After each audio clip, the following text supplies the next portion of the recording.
Hey guys, are your headlights foggy, yellowy, and oxidized? Well, mine aren't that bad, but I know there are way worse headlights out there. Not only do they make your car look worse, they can also decrease the value of it. But it doesn't matter how bad your headlights look, we are going to make them shine. Just so you guys can see I'm not talking nonsense, here you go. This is the before and this is the after. That looks so much better. It looks like a brand new headlight. You're going to get the exact same results by following this tutorial, so let me show you how it's done. There are three main steps when it comes to restoring headlights. First, we're going to wet sand the headlight to get rid of that ugly layer of plastic, oxidized plastic. Then we're going to buff them with polish or compound. I prefer compound because it cuts deeper into the plastic.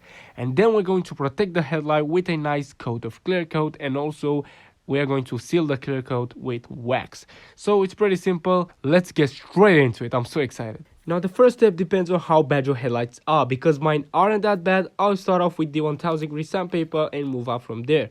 But if yours are worse, you can even go low to 600 or even 400 grit. Remember, the lower the number, the grittier the sandpaper. So get the sandpaper nice and wet and let's start sanding. Now normally I would tell you to put something around the headlight to protect the paint, but this car's paint needs a lot of attention anyway, so I'm not gonna be bothering with that. Wet sanding is pretty much explained in its name. All you have to do is just to keep the surface and the sandpaper wet while sanding to break down all of the oxidized plastic. Just don't press too hard on the sandpaper, sand with medium pressure and you'll be good to go.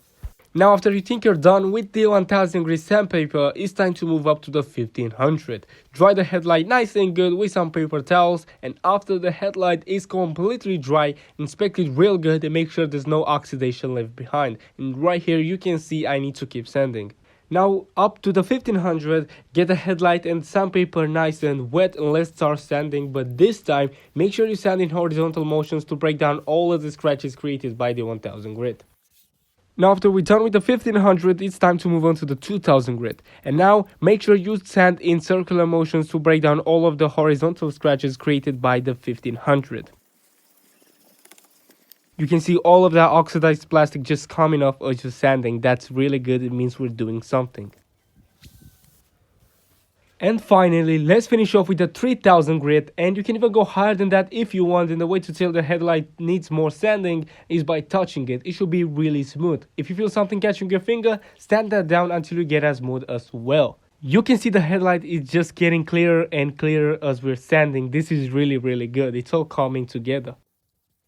Wipe it off and we are done with the sanding. You can see now there's an uniform haze, but don't be scared, this will go away in the second step, which is buffing the headlight. But before we do that, make sure we inspect the headlight so there isn't any oxidation left behind, and if everything is good, get your compound and applicator pad ready and put a good amount on the pad. I highly recommend buying a small pack of Maguire's compound like this if you don't plan on using it somewhere else. It's perfect for a job like this and it only costs $1 or $2.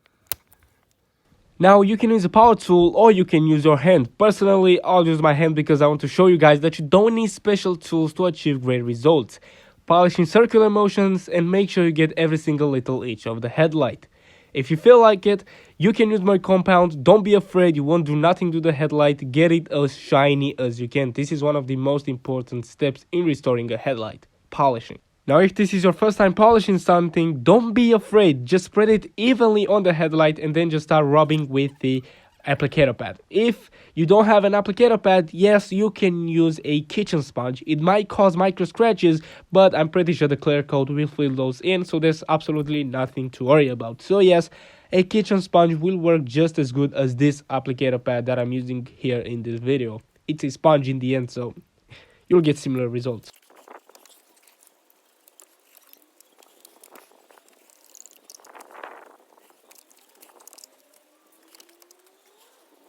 So after polishing for a good amount of time, look at how good this looks. And I'm sure if I keep polishing more and more, it will get clearer and clearer. Just look at this one compared to the one we didn't do, the left headlight. It's just a night and day difference, and we haven't even sprayed the clear coat yet. This is really good. I gotta say, I'm pretty amazed. So before we get to spraying the clear coat, wipe the headlight with some isopropyl alcohol to get that compound that's left on the headlight off, and also all the oils and dirt that there is. Now it's time to mask everything around the headlight because we do not want clear coat to get everywhere in the paint. A really good trick is to put tape on the body panels around the headlight, cover it with a garbage bag, and then cut out the shape of the headlight with a razor blade. Just follow the headlight shape. And this is exactly why we put that tape around the headlight in the first place. You can see the paint is showing, but it's protected by the tape, so we're good to go. Actually, I just got lucky. Although I did put tape on the body panels around the headlight, I did not tape the garbage bag to the body panels around the headlight. So clear coat could have gotten in between really easily, and I just got lucky. But please do not repeat the same mistake as me and tape that garbage bag to the body panels. A really good trick for when you're using any kind of spray paint is to put it in warm water for around 10 to 15 minutes because it'll make it spray a lot better. Just make sure you don't put it in boiling water. It should be around 100 degrees Fahrenheit. When you get the can out of the water, make sure you wipe it off with some paper towel so water doesn't drop on the headlight and ruin our work. It would be a shame.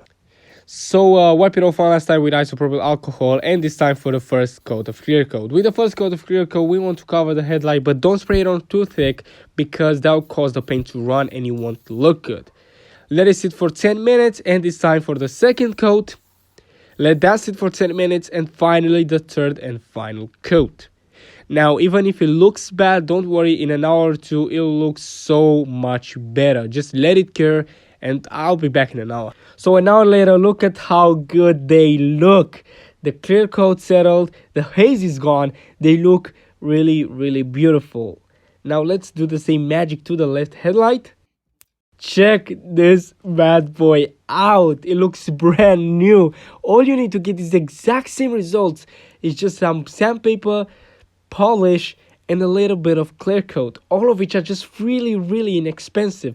Now you might think the left headlight looks a tiny bit better than the right one, not a tiny bit, much better, and that is because I actually did this one way before doing the right headlight, so it had much more time to dry and cure, and it's also been sunny the whole day, so this is why it looks better. The right one will look just as good, if not better, than the left headlight. Anyway, you're going to see the results because we're going to wait 24 hours for them to dry and cure so we can do the last step, which is waxing. Okay, so I just remember during this time of the year it's really cold outside and it's really rainy. Just take them off the car, please. This is what happened to my mirror because I didn't think this would happen, and all of my work just went to waste. So please take them off the car, get them inside the house.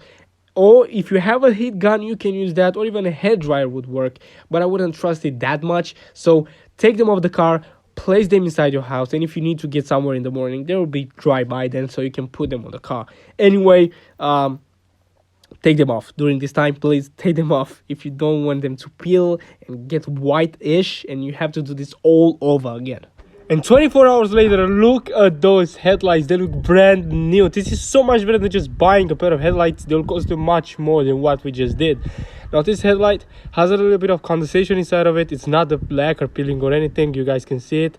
I actually took them off the car, but I had to put them back on in the morning because I had to get somewhere. But they were dry enough, and you guys can see nothing happened to them.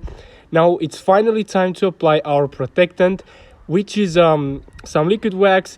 Paste wax is just as good, if not better, so you can use that as well, but I use liquid wax just because it's so much easier to use and it gives similar results.